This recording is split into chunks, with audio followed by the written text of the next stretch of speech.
In the 70s, they were an elite unit. With names like Brick, Champ, Brian, and Ron. They rose like the phoenix, and then they were gone. Their legend became but a whisper, told by the trees, until now. We're starting a 24-hour news channel, and we want you. I'm gonna do the thing that God put Ron Burgundy on this earth to do. Have salon-quality hair and read the news. Adam, thank you so much for chatting to RT10 today. My pleasure. Thanks for having me. Now, I suppose the assumption always is with sequels, a lot of fans are going to be like, do you know what, it's just a whole rehash of the first one. But that's so not true with this film. Did you find that you were under pressure to deliver a new, fresh movie? Yeah, that was kind of the trick. Like, if we were going to make a sequel, we wanted to make sure there was a reason to go see it, that it wasn't just watching stuff from the first movie over again. So we really tried to come up with new levels for the characters to go to, new bits, new jokes. You'll have to let us know if we succeeded. 100%, you definitely did. Who would you say was most excited out of the cast when you said, lads, we're doing a sequel? Who was the first person to be like, yes? Paul Rudd was really, really excited. Paul Rudd, like, immediately started sending me emails going, when are we doing this? When are we going to start shooting? I think he was the first guy to show up on set. He was so giddy to do it, which is kind of perfect because on the first movie, he was the first guy to be excited about that as well. He got a hold of the script before anyone. No, I didn't think it was possible, but Steve Carell is even more random and just crazy in this film. Is there any script for him whatsoever, or does he kind of just do his own thing? Well, you know, basically I tell Steve when we're shooting, I tell him you can do whatever you want to do. You can look at the camera, you can walk out of the scene, but there is still a script. We're not quite that crazy. So I'll throw him out lines, we'll play around with different takes. So what you see is kind of half improv, half written. Your hair looks like wet popcorn. I like the parts of your face that are covered with skin. There was one time Will laughed in such a way that I've never heard him laugh that way before. He had like a high-pitched sound, where at first I thought he was choking, and then eventually it turned into a laugh, and you could always tell it was a really good laugh if we had to fix their makeup afterwards. Yeah. They came to reclaim the glory they once knew.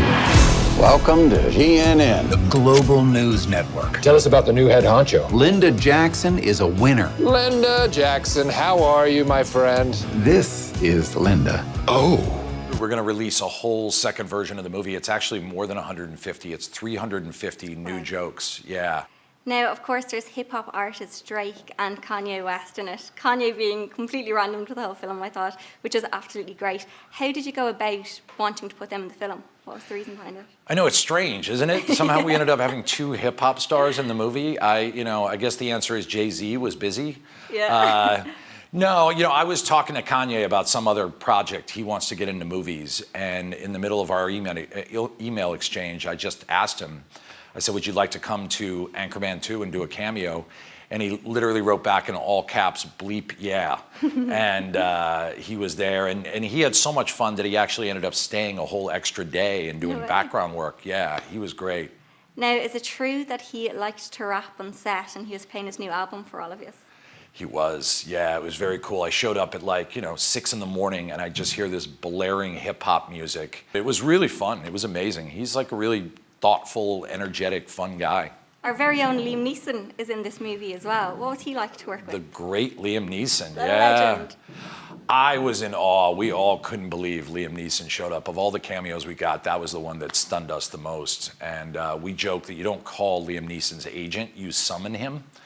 And he just shows up. And so we called Liam Neeson, we yelled his name across the horizon line, and he was there. And he brought his son, which was really cool. Oh, cool. Yeah, if you look in the shot when he walks out, his son is right next to him, and they got to improvise and play around all day. And so that was amazing. Thank you for Liam Neeson. Welcome to the 80s, baby. Is that your foot between my legs? No.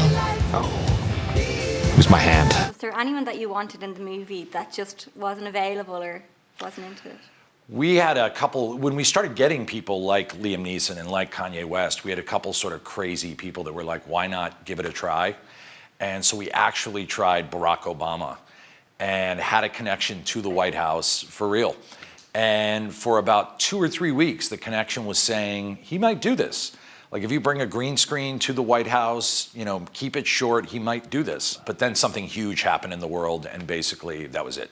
wouldn't do it. So that was the craziest. And then we tried Bill Clinton as well, who instantly said yes, or instantly said no, I'm sorry. I wished he had said yes. Aren't you the guy who lost his job to his wife? Wow, right on the lens. I'm sorry, sweetie, you're the best. Quick kiss. If it feels like the second one kind of concludes it, that's great, we'll move on. But if, 2-3 years from now, people are badgering us once again about a third one, I think we'll do what we did on this and sit down and figure it out. But yeah, it was just really amazing how the fans all called for this movie and how naturally it happened. Undaunted by the challenges they faced, they would not rest until they were #1 again. You're not black or Asian. I'm gay. Do you sleep in a coffin? No, that's vampires. Are you allowed to be out in the sun? Those are also vampires. Are you a vampire? We just done went and brought it, and you can't handle it, little mama. Run, no! Pull yourself together, man. Sound like a balloon. Let's take a look at the big map. Where's the map? Look at the monitor. Yeah. Oh, God. Ron, where's my legs? I don't have any legs, Ron. In 93! Brick? 93!